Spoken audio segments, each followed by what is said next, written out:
Good morning student. आज का topic factor affecting the resistance. ठीक है, मैंने पिछले क्लास में बताया था, ठीक है, इसके पहले दिन कि जो रेजिस्टेंस होता है किस पर डिपेंड होता है और किस तरह से डिपेंड है हम आगे डिटेल में पढ़ेंगे, ऐसा मैंने बोला था। ठीक है, आज उसी को देखते हैं कि जो हमारा रेजिस्टेंस होता है कौन से क्वांटिटी पर किस तरह से डिपेंड करता है, डायरेक्टली प्रोपोर्शनल, इनवर्सली प्रोपोर्शनल, किस तरह से। ठीक है, इसको समझते हैं। तो factor affecting of the resistance किस पर था? लेंथ पर था, लेंथ पर। उसके बाद area of cross section, nature of material और टेम्परेचर पर डिपेंड करता है रेजिस्टेंस, है ना। तो इसमें नंबर 1 सबसे पहले हम लेते हैं लेंथ। ठीक है, लेंथ ऑफ कंडक्टर।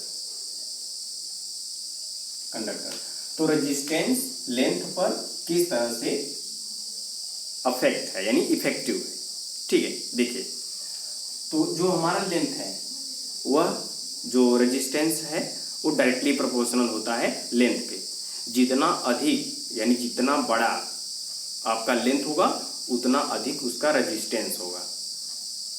ठीक है, तो क्या हुआ? Resistance is directly proportional to length. Clear? Directly proportional, बड़ा लेंथ बड़ा रेजिस्टेंस। ठीक है, ओके। अब यहां से ये हमको समझ में आता है कि ये डायरेक्टली प्रोपोर्शनल है। अगर हम लेंथ को 2 टाइम करें तो रेजिस्टेंस भी क्या होगा? 2 टाइम हो जाएगा। अगर हम लेंथ को 3 टाइम करें तो रेजिस्टेंस भी 3 टाइम होगा।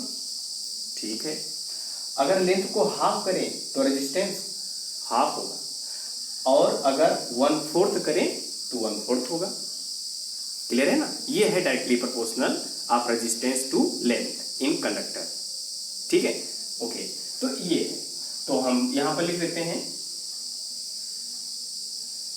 रेजिस्टेंस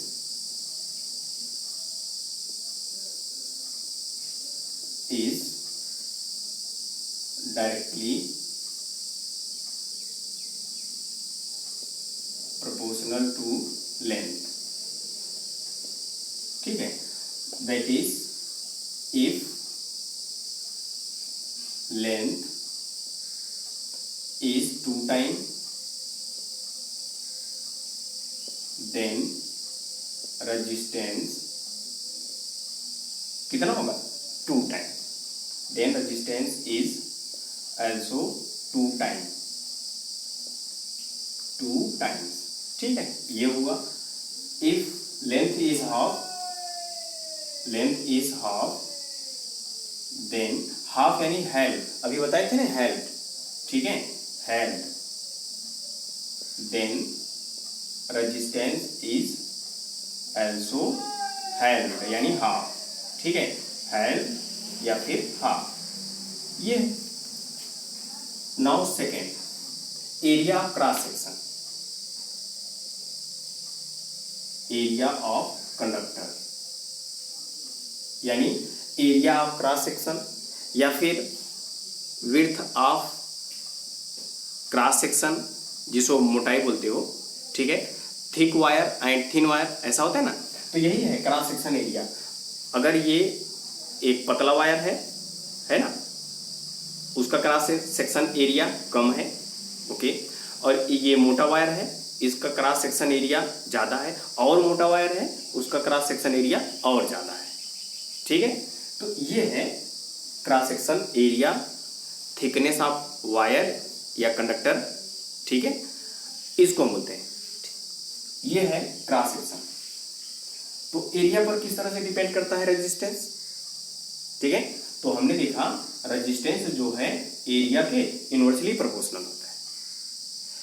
एरिया ज़्यादा यानी वायर की मोटाई ज़्यादा होगी तो रेजिस्टेंस कम होगा, और अगर जो वायर है उसका एरिया कम होगा तो रेजिस्टेंस ज़्यादा होगा। यही है ना इनवर्सली प्रोपोर्शनल। ठीक है, अब उसके बाद हमने अभी इसके पहले बताया कि ये जो कंडक्टर वायर होता है यह किस शेप का होता है? तो आंसर है सिलिंड्रिकल शेप का होता है। ये कैसा है? सिलिंड्रिकल शेप का है। अब बताइए, ये जो आपको दिख रहा है कंडक्टर मटेरियल जो सिलिंड्रिकल शेप है, ठीक है, अब बताइए ये कैसा दिख रहा है? आंसर है सर्कुलर, है ना। तो हम ये जानते हैं कि जो हमारा सिलेंडर होता है वह किससे कंस्ट्रक्ट होता है? तो आंसर है सर्कल से, ठीक है। लाइक एज वन कॉइन के ऊपर अनदर कॉइन के ऊपर कॉइन रखते जाओगे तो ये क्या बन जाएगा? सिलेंडर, ठीक है। तो इसका मीनिंग ये है कि कहीं न कहीं सिलेंडर किससे कंस्ट्रक्ट है? एक सर्कल से, ठीक है। तो ये हुआ सिलेंडर, ऐसे नहीं होता है। तो हर वायर ऐसे ही होते हैं सिलिंड्रिकल शेप के, सिलिंड्रिकल शेप के हर एक वायर होते हैं, पतला वायर हो, मोटा वायर हो, कोई भी वायर आप देखे होंगे, ठीक है। अब ये किससे बना हुआ है? सर्कल से। तो इसका जो ये है क्रॉस सेक्शन एरिया, यही है क्रॉस सेक्शन एरिया। एक छोटा सा सेक्शन ले लो, इसको एकदम पतले से काट लो तो एक हमको सिक्के के रूप में मिलेगा ना, ठीक है, वही। तो ये ऐसा मिलेगा, इसका हमने एक छोटा सा बहुत पतला बारीक सेक्शन कर लिया, इसी को बोलते हैं क्रॉस सेक्शन एरिया। तो बताइए इसका एरिया क्या होगा? अगर इसका रेजिस्टेंस है R तो इसका एरिया क्या होगा? तो एक सर्कल है तो पाई R स्क्वायर, ओके। और अगर ये रेडियस नहीं दिया है, अगर डायमीटर दिया है तो क्या होगा? तो ये होगा पाई, और डायमीटर को सॉरी रेडियस के प्लेस पर अगर डायमीटर रखना चाहोगे तो d बाई क्या होगा? 2, और इसका होल स्क्वायर। तो हमने देखा A is equal to pi d square by 4, समझ रहे हो ना। या हम क्या कह सकते हैं यहाँ पे? हम यहाँ पे ये कहेंगे कि पाई क्या है? कांस्टेंट, तो A is directly proportional to R square, clear. और यहाँ पर पाई क्या है? कांस्टेंट, 4 क्या है? कांस्टेंट। तो हम इसको लिख सकते हैं A is directly proportional to D square, है डायमीटर का स्क्वायर। बहुत बहुत इंपॉर्टेंट है, ठीक है, ओके। तो इसको याद रखिएगा, ठीक है। अब यहां पर हुआ रेजिस्टेंस इनवर्सली प्रोपोर्शनल है एरिया के, ठीक है। अब और इस तरह से इसको भी हम नोट डाउन कर लेते हैं, ठीक है। तो रेजिस्टेंस, ओके, नोट कर लेते हैं, ओके स्टूडेंट, ठीक है। तो ये रहा एरिया पर किस तरह से रेजिस्टेंस डिपेंड करता है ना। Inversely proportional, okay. तो resistance is inversely proportional to area, clear. ये अगर हम एरिया को डबल करें तो रेजिस्टेंस हाफ हो जाएगा, और एरिया को हाफ करें तो A/2 ऊपर होगा, तो रेजिस्टेंस 2 टाइम होगा, यही है। इफ एरिया इज डबल, यानी एरिया को 2 टाइम कर दोगे तो क्या हो जाएगा? 2A, तो रेजिस्टेंस क्या हो गया? हाफ हो गया ना, ठीक है, ओके। ये देन रेजिस्टेंस इज हाफ, यानी half. If area is half, अगर हम एरिया को हाफ कर दें तो ये 2 ऊपर होगा, तो ये हो जाएगा 2 टाइम ऑफ रेजिस्टेंस, तो रेजिस्टेंस कितना होगा? 2 टाइम, ठीक है। ये if area is half then R is double, clear है। अभी हमने क्या देखा कि ये जो एरिया है ये क्या है? एक सिलेंड्रिकल शेप का है कंडक्टर मटेरियल, यानी कंडक्टर वायर, ठीक है। तो इसके एरिया के प्लेस पर क्या रखेंगे? पाई R स्क्वायर, यानी एरिया दिस, यानी सर्कल, ठीक है ना, ओके। तो 1/पाई R स्क्वायर, ठीक। पाई क्या है? कांस्टेंट। अब हमने देखा कि जो रेजिस्टेंस है वह इनवर्सली प्रोपोर्शनल है स्क्वायर ऑफ रेडियस, है ना, स्क्वायर ऑफ रेडियस का इनवर्सली प्रोपोर्शनल है रेजिस्टेंस।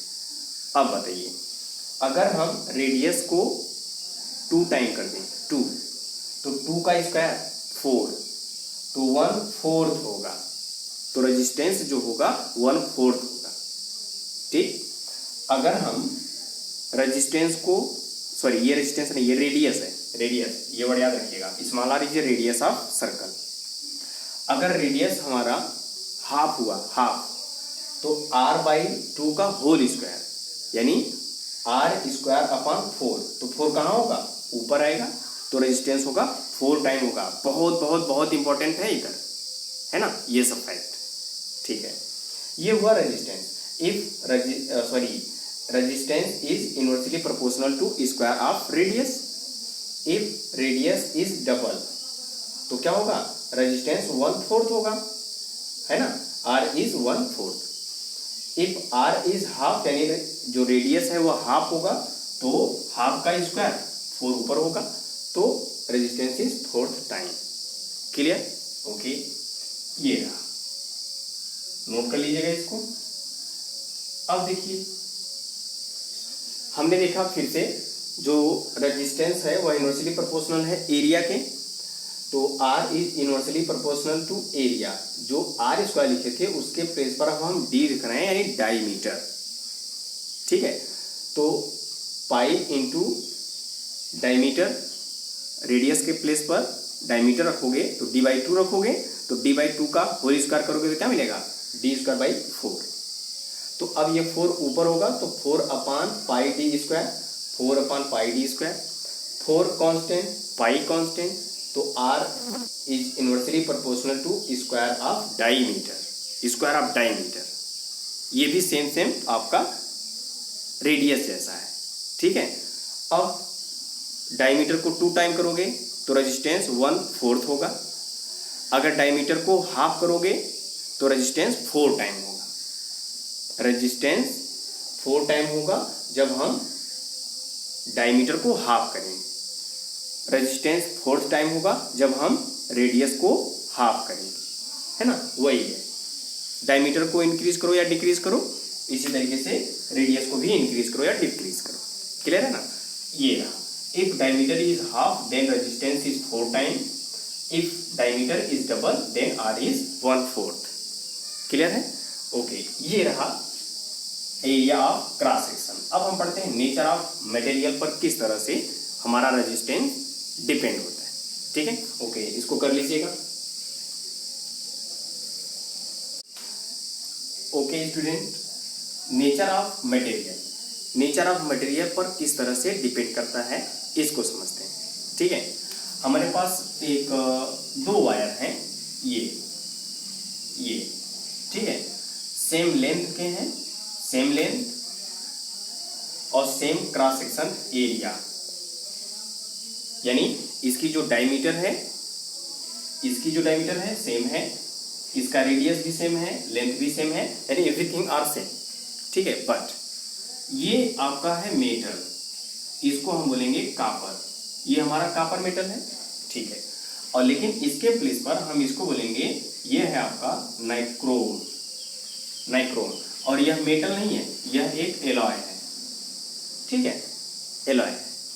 ओके, अब हम क्या देखते हैं, इन दोनों में क्या डिफरेंस है। नेचर यानी मटेरियल का डिफरेंस है, एक मटेरियल मेटल है तो दूसरा है एलॉय। क्लियर है ना? अब उसके बाद एक और भी हो सकता है, मान लो सेमीकंडक्टर है, इंसुलेटर और कंडक्टर के बीच का, है ना, इंसुलेटर भी हो सकता है। ठीक है, अब यहां पर ये देखिए, same length, same area, same radius, same diameter, ये है। तो हमने ये देखा कि इसका जो रेजिस्टेंस है वह है R। ठीक है, इसका जो रेजिस्टेंस है वो हमने देखा, इसका 60 टाइम है, इसका 60 गुना है।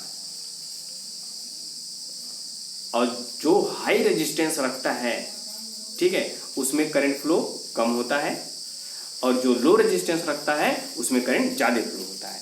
तो ये लो रेजिस्टेंस यानी R है, जनरल में रेजिस्टेंस R है तो करंट फ्लो होगा, it is a good conductor, है ना।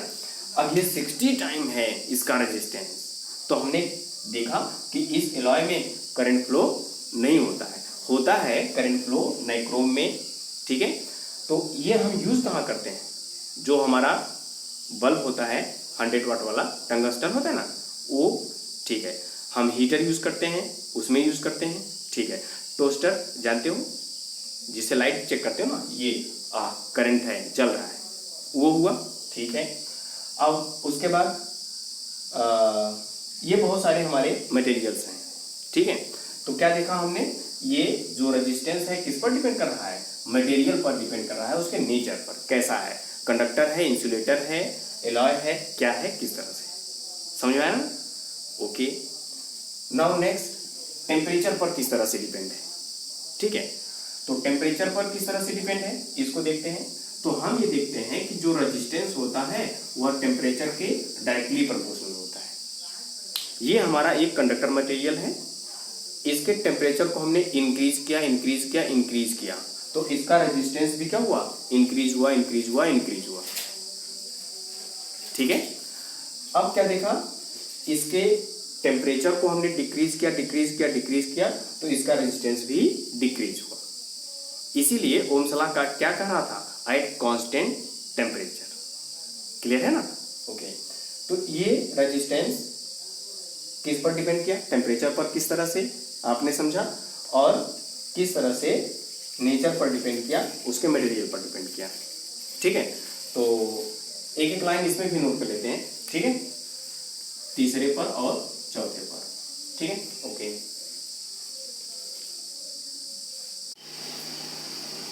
ओके स्टूडेंट, तो ये हुआ आपका nature of material. Two similar wire, same length, same area, same radius and same diameter also. ठीक है, ये भी हो सकता है। One is copper, it's radius R and other is nichrome alloy. तो हमने देखा इसका रेजिस्टेंस कॉपर का आर है, तो नाइक्रोम का जो एलॉय है वो क्या है, 60 टाइम। टेम्परेचर पर किस तरह से डिपेंड है, टेम्परेचर ऑफ द मेटल यानी कंडक्टर मटेरियल का इंक्रीज करोगे तो रेजिस्टेंस भी इंक्रीज होगा, है ना। If temperature decrease then resistance decrease. और उसके बाद हमारे कुछ एलॉय हैं जो टेम्परेचर से अनअफेक्टेड हैं, उससे टेम्परेचर पर इफेक्ट नहीं पड़ता है। मैग्नीन है, कांस्टेंटन है और नाइक्रोम है। ठीक है, ओके, तो ये टेम्परेचर पर डिपेंड नहीं करते हैं।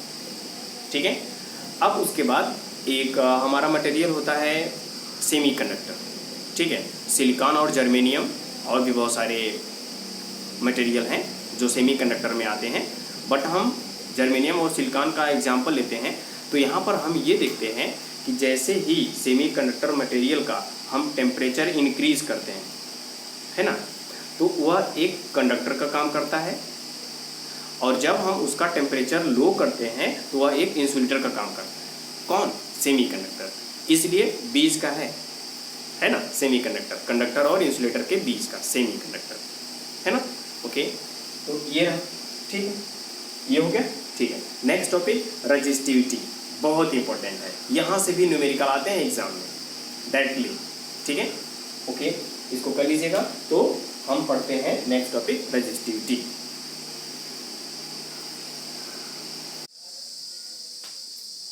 Okay student, resistivity. ठीक है, तो रेजिस्टिविटी क्या है, इसके पहले हमने पढ़ा resistance is directly proportional to length and resistance is inversely proportional to area, ये पढ़े ना। ठीक है, तो first resistance is directly proportional to length, है ना, that is R is directly proportional to length. First equation. Second, resistance is inversely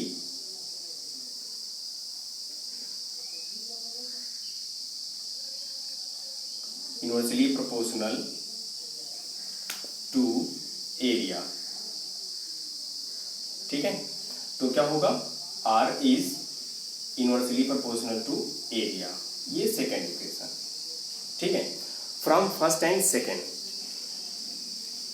from first and second क्या होगा, तो देखेंगे R is directly proportional to L, inversely proportional to area. Clear, proportional sign remove होता है, equal आता है with constant, और ये कांस्टेंट को हमने बोला ये रो, L अपॉन A। ठीक है, वेयर ये this is rho, rho is constant known as resistivity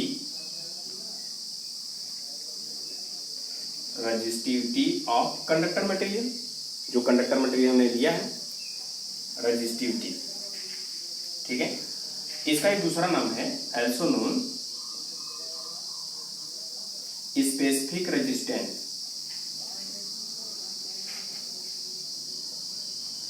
specific resistance. ठीक है, थोड़ा सा हम इसको देख लेते हैं। ठीक है, ये है क्या? तो ये क्या हुआ? Resistance is directly proportional to resistivity, है ना। और ये तो हम जानते हैं लेंथ और एरिया पर किस तरह से रेजिस्टेंस डिपेंड कर रहा है ना। अगर हम सपोज करें इफ ये हमारा जो कंडक्टर मटेरियल है इसका लेंथ है 1 मीटर SI यूनिट, और इसका जो क्रॉस सेक्शन एरिया है वह है 1 मीटर स्क्वायर। लेंथ क्या है? 1 मीटर, क्रॉस सेक्शन एरिया क्या है? 1 मीटर स्क्वायर। तो बताइए क्या होगा? इफ लेंथ ऑफ कंडक्टर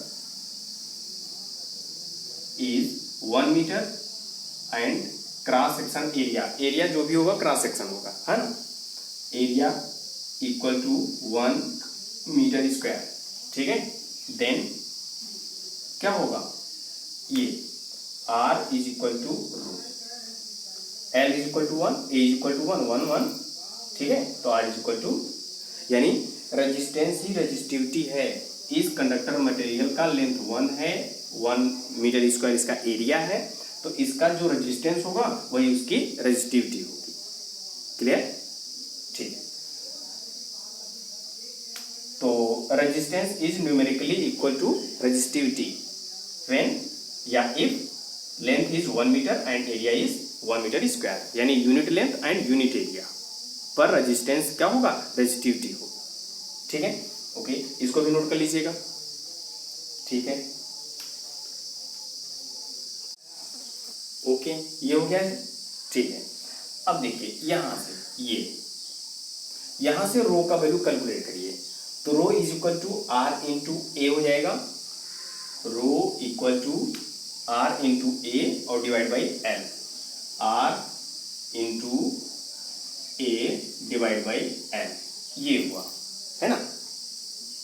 ठीक है, ये है रेजिस्टिविटी।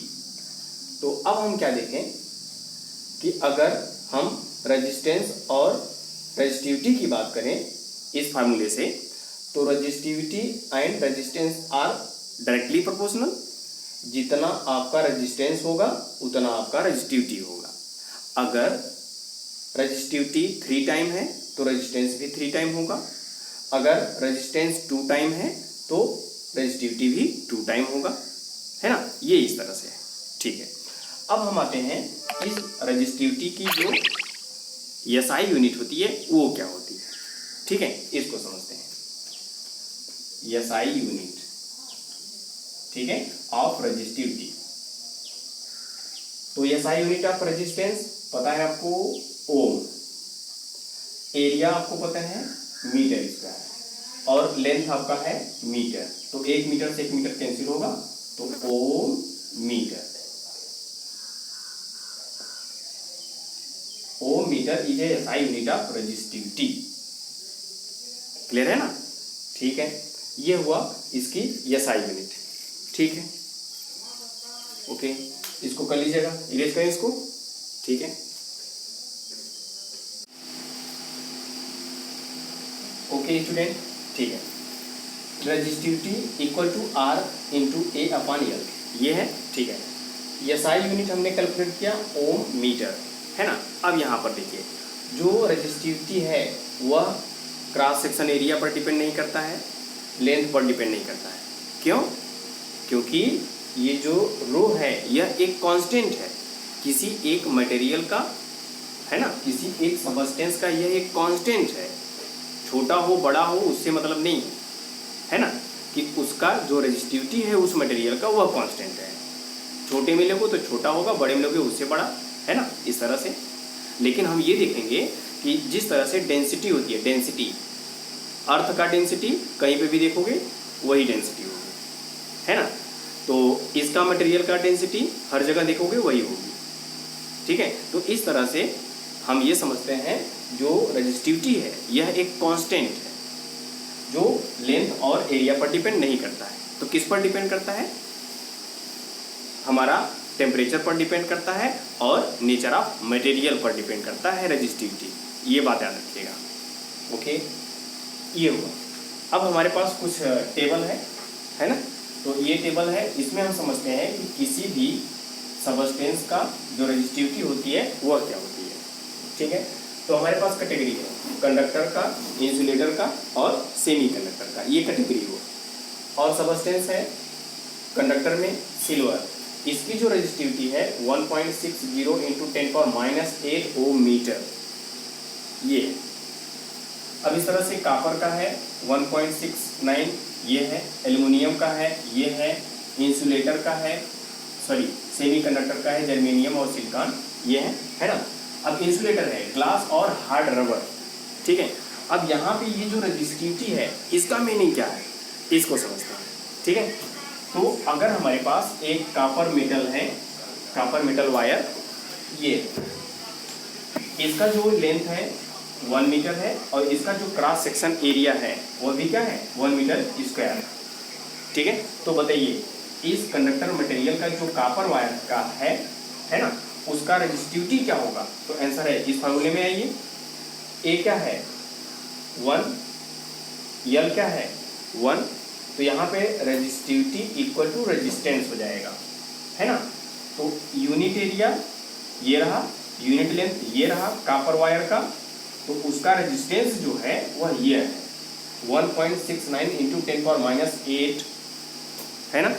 अब ये जो रेजिस्टेंस है बहुत बहुत बहुत स्मॉल है, 10⁻⁸, समझते हो कितना कम है। तो हम ये समझते हैं किसी भी कंडक्टर मटेरियल में अगर रेजिस्टेंस लो है तो उसमें करंट ज़्यादा फ्लो होगा, है ना, और जिसमें रेजिस्टेंस ज़्यादा होगा उसमें करंट फ्लो कम होगा। ऐसा पढ़े, ठीक है। तो यही है रेजिस्टिविटी, ठीक है, किसकी, सिल्वर मेटल की। क्लियर है ना। ओके, तो ये जो रेजिस्टिविटी शो करता है समझ में आ गया। यूनिट लेंथ लो सिल्वर का, यूनिट एरिया, ये उसका रेजिस्टेंस है, बहुत बहुत बहुत कम है। और आगे आता है इंसुलेटर पर आते हैं, हार्ड रबर। एक रबर है जो हम ग्लोव्स यूज़ करते हैं, जिससे हम अगर किसी भी ओपन कंडक्टर मटेरियल को जिसमें करंट फ्लो हो रहा है टच करते हैं तो शॉक नहीं लगता है, वह है रबर। ठीक है, वही है हमारा हार्ड रबर, या फिर जनरल में हमारा हार्ड रबर है। ठीक है, इसकी जो रेजिस्टेंस होती है वह क्या होती है, रेजिस्टेंस देखिए कितना ज़्यादा होता है, 10⁻13 × 10⁻16, कितना ज़्यादा होता है, बहुत ज़्यादा। अगर हम सिल्वर मेटल के लिए 10⁻−8 बहुत कम, और 10⁻13 × 10⁻16 बहुत ज़्यादा रेजिस्टेंस है। और जब बहुत ज़्यादा रेजिस्टेंस है तो करंट फ्लो होगा, नहीं होगा, है ना। इसलिए हम रबर यूज करते हैं इंसुलेटर के टर्म में। ओके, ये रहा। अब इन दोनों के बीच का, कंडक्टर और इंसुलेटर के बीच का सेमी कंडक्टर, इसमें 0.6 रजिस्टर और इसमें 2300 ओम रजिस्टर, तो इन दोनों के बीच का है। तो रेजिस्टिविटी का मीनिंग समझ में आया ना, unit length and unit area जो होगा किसी कंडक्टर मटेरियल का, जो वह रेजिस्टेंस होगा वही उसकी रेजिस्टिविटी होगी। Clear, okay. तो ये हुए टॉपिक रेजिस्टिविटी के। ठीक है, अब इस पर न्यूमेरिकल्स बहुत ही इम्पोर्टेंस होते हैं जो एग्ज़ाम में आते हैं, बोर्ड एग्ज़ाम में। ठीक है, ओके, तो इसको अच्छे से तैयार कर लीजिएगा। ठीक है, ओके, तो आज के लिए बस इतना, थैंक यू। 1 सेकेंड स्टूडेंट, एक क्वेश्चन है आपके लिए। ठीक है, ये क्वेश्चन है, देखिए न्यूमेरिकल्स है, एनसीईआरटी का है, बहुत ही इंपॉर्टेंट है। ठीक है, इसको आप करके आएंगे। ठीक है, A copper wire has a diameter of 0.5 mm and resistivity of 1.6 × 10⁻⁸ ohm meter, है ना। तो आपको क्या कैलकुलेट करना है, what will be the length of wire if its resistance is 10 ohm। ठीक है, how much does the resistance change if the diameter is double। ठीक है, तो ये क्वेश्चंस है, इंपॉर्टेंस है, न्यूमेरिकल एनसीईआरटी का है, करके आइएगा इसको। ठीक है।